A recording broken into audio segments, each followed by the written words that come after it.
بسم الله الرحمن الرحيم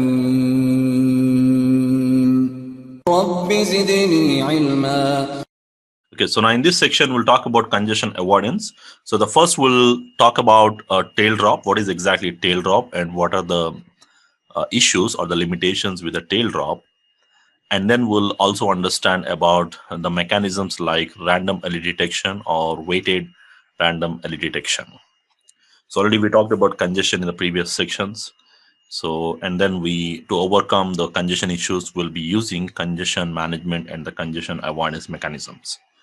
So here we'll be dealing with congestion avoidance mechanisms. So before we go ahead with the congestion avoidance, first we'll try to understand what are the general problems you will face if there is any congestion. So if there is any congestion, normally it will do tail drop. Now the tail drop is like you will be receiving the packets and the number of packets it can hold in the output queue. Probably it's going to accept, let's say the output queue holds some 100 packets, let's say. And if I'm receiving 150 packets, then probably it is going to add those 100 packets in the output queue and the remaining 50 packets, whatever the priority means, maybe in that 50, there is a VoIP traffic coming with the EF marking or a marking of 5 high priority traffic, it will be dropped. Because the maximum a queue can hold, that will be the limit again. So the default limit always will be based on the queue length.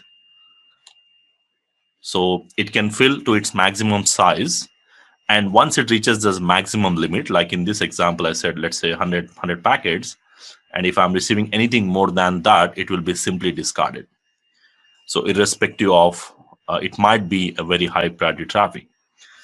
Because in the previous section, we have discussed about the queuing. The queuing mechanism generally happens based on the output queue. And once the packet enters the output queue, we can modify the order by using a software queuing, and we'll do there, which means in order for the queuing to work, the packet should enter into the output queue, right? But whereas here, the packets are not entering the output queue because of the tail drop. Now, we also need to avoid this situation where the tail drop should not occur.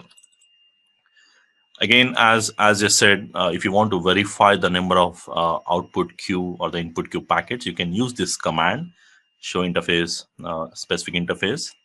You can see this, the packets or the output queue limit. This will vary based on the platforms and based on the speed of the interfaces.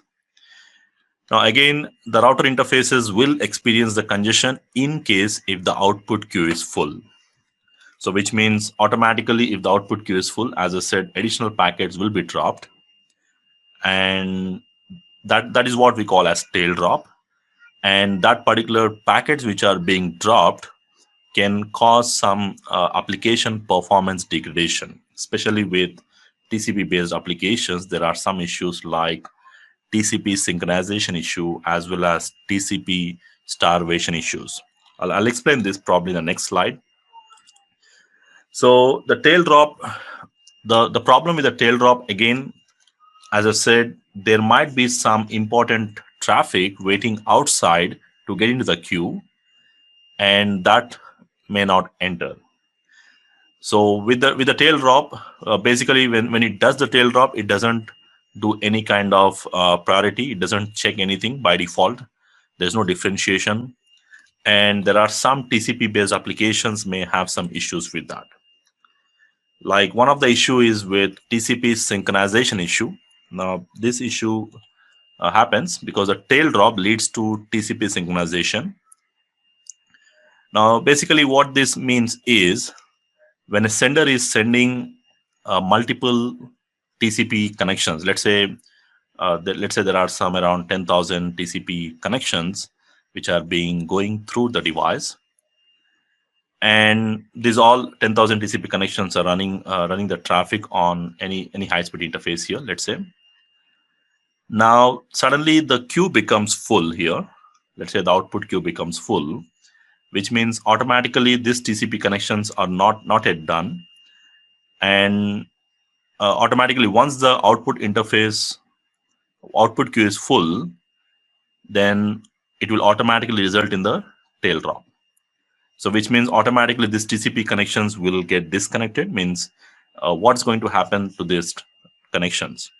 So at least one of the packet, because TCP again it is a reliable connections.